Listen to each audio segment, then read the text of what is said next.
Hemos hablado de la razón de ser de los centros culturales hoy, hemos hablado también de los públicos, de la evolución en los gustos, en el consumo cultural,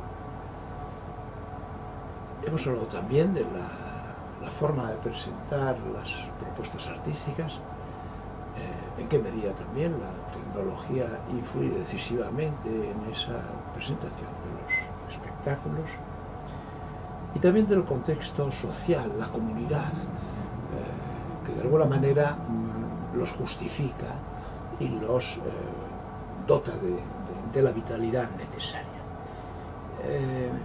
¿Cómo te parece que todos esos parámetros pudieran sintetizarse a través del vehículo de la arquitectura para conseguir un complejo, un centro cultural capaz de satisfacer incluso simultáneamente diferentes expectativas?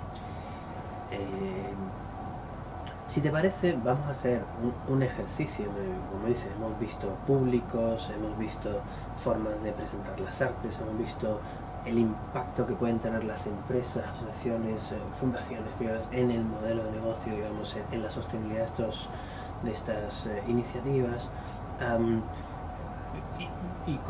Comenzaba diciéndote antes cómo ya los centros se conciben, los de nueva creación, con incluso plazas, ágoras, ¿verdad? En los exteriores del propio centro, el propio edificio, ¿no? Entonces a mí me gustaría hacer este ejercicio porque es que parece obvio, pero no se pone en la mesa a la hora de planificar las cosas, ¿no?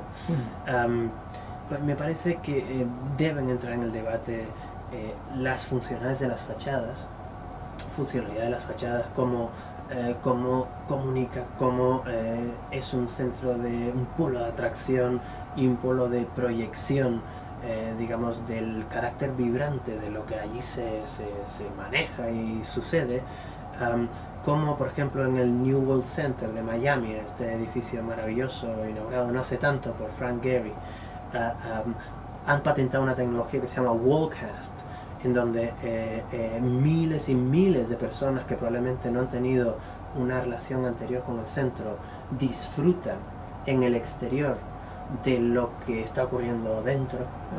A mí parece que, como te decía, el usuario de estos centros trasciende a la persona que compra tickets, ¿verdad? Y eso tiene que tener un reflejo. Entonces vemos cómo la fachada ya tiene un papel activo en la proyección de la actividad que allí se produce. Nos encontramos en muchas ocasiones con edificios históricos que están intactos y no se puede hacer nada, no se puede. Entonces como está esa gran axioma, al final nos quedamos sin banderolas fuera, sin pendones, sin tótems de ninguna forma que digan que aquello está ocurriendo cosas, la información más básica de los horarios de la programación, de los servicios, etcétera, de los transportes. Nada de eso lo encuentras si no entras al edificio, ¿verdad? Y luego te encuentras con la cosa de que los edificios solo abren de 8 a 12, ¿verdad? Entonces, todas estas cosas, antes de entrar en el edificio, digamos como esa primera parte, nos encontramos espacio público, nos encontramos fachada, nos encontramos señalización, ¿verdad? Nos encontramos accesibilidad, ¿verdad? Que hoy ya, gracias a Dios, sí que los códigos técnicos se reflejan, digamos, todas estas necesidades, pero cumplirlas y estar, digamos, perfectos en cuanto a código y tal, es importante, ¿verdad? Como mensaje.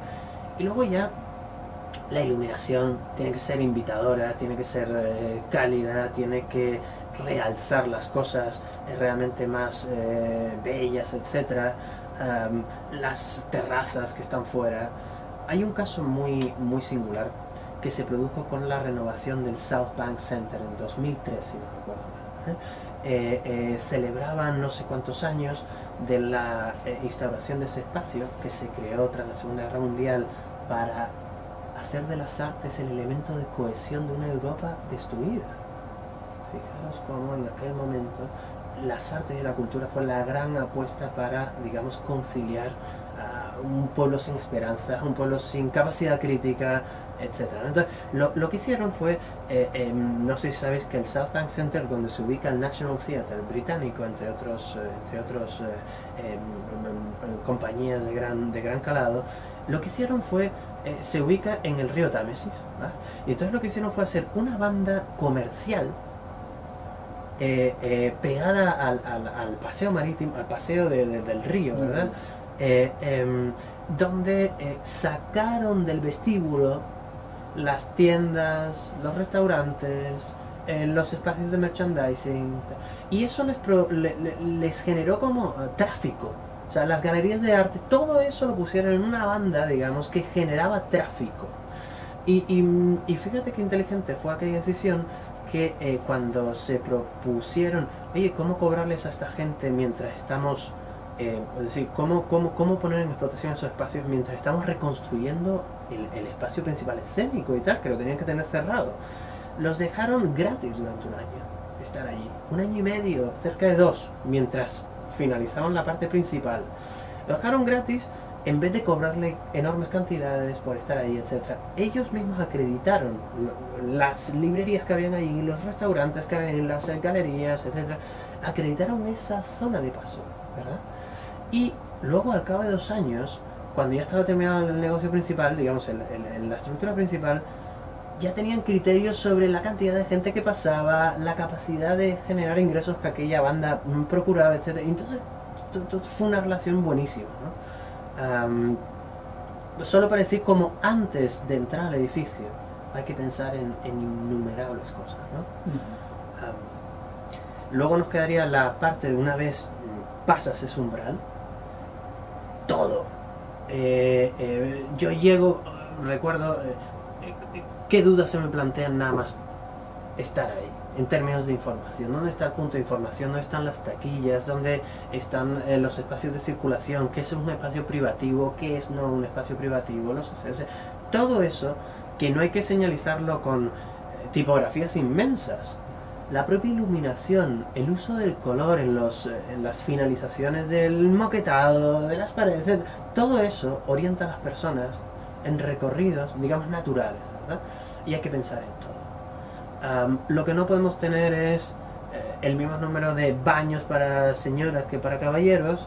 No podemos tener una única barra en el vestíbulo principal que es servicio a toda la platea, que probablemente no baje de 300, 400 personas en un teatro convencional italiano que tiene entre 700 largas y 900, ¿verdad? Los puntos de información más allá del comprar tu entrada, y vemos cosas como el punto de información para los que vienen por primera vez. Encontramos ya espacios que reconocen como la primera vez tiene que ser cálida y tiene que ser welcoming, como dicen allí, ¿no? Tiene que ser muy de dar la bienvenida, muy de reconocerles, muy de esto es para ti. La propia ubicación de los lugares donde irán los folletos, es decir, tú llegas a una taquilla hoy en España y te encuentras un cristal donde la señora dentro no te oye, tú no la oyes a ella, con un espacio como los bancos así por debajo de que en muchas ocasiones no cabe el cacharro para tú meter la tarjeta, es decir, y te lo tienes que sacar por un lado. Quieres pedir información, y luego cuando quieres pedir información te encuentras como puesto de cualquier forma, todos los panfletos, todas las y todo eso hay que pensarlo mejor, ¿no? Efectivamente, todo eso, digamos que cristaliza formas que ponen en evidencia que el proyecto que dio origen a esos edificios no han tenido en cuenta ese tipo de inquietudes.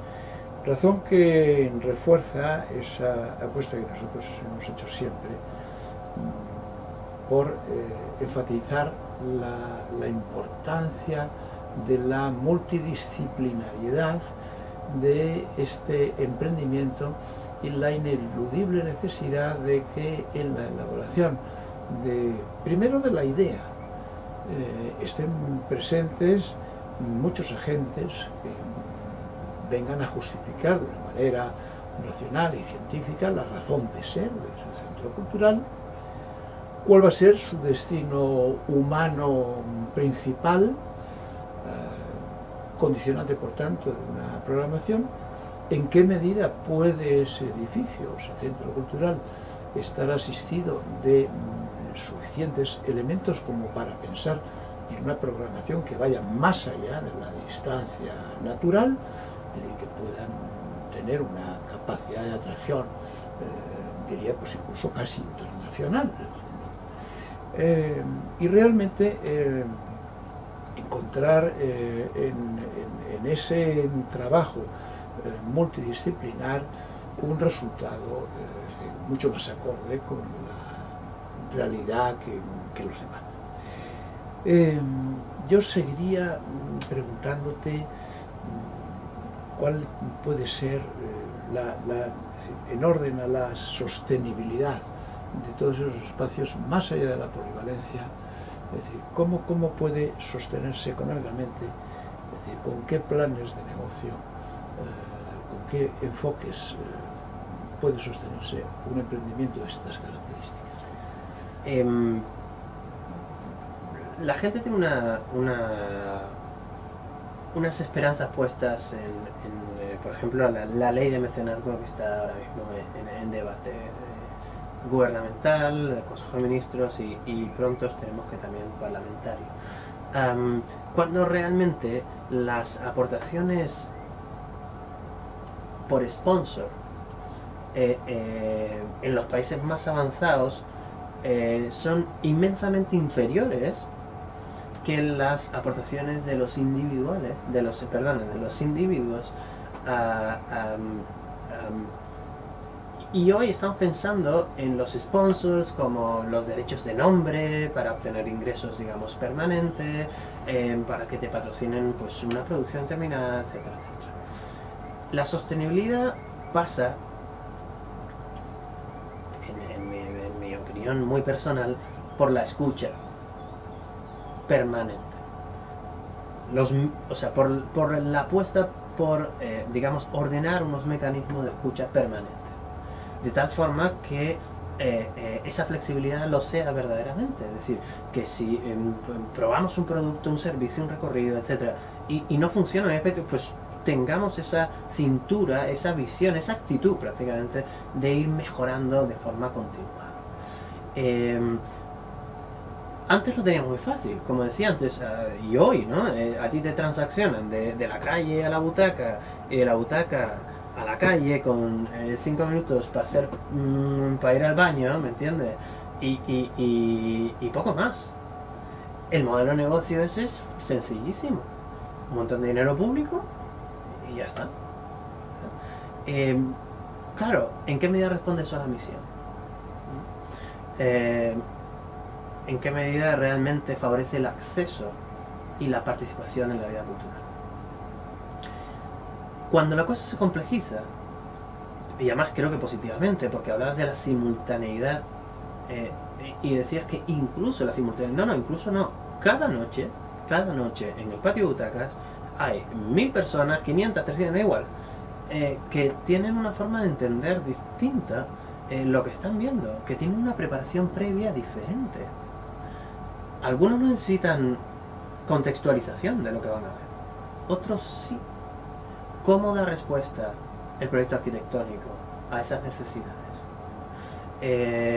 Por poner un ejemplo, en la Orquesta Nacional de España hay unos abonos de música de cámara, de pequeño y mediano formato, que han incorporado unas conferencias previas a los conciertos. Se llenan. Y cuando preguntas por qué, y solamente lo curioso es que esa conferencia solo es para un tipo de abono pequeño, y cuando preguntas a esa gente por qué no asciende de nivel de abono, te dicen por las conferencias, ¿verdad?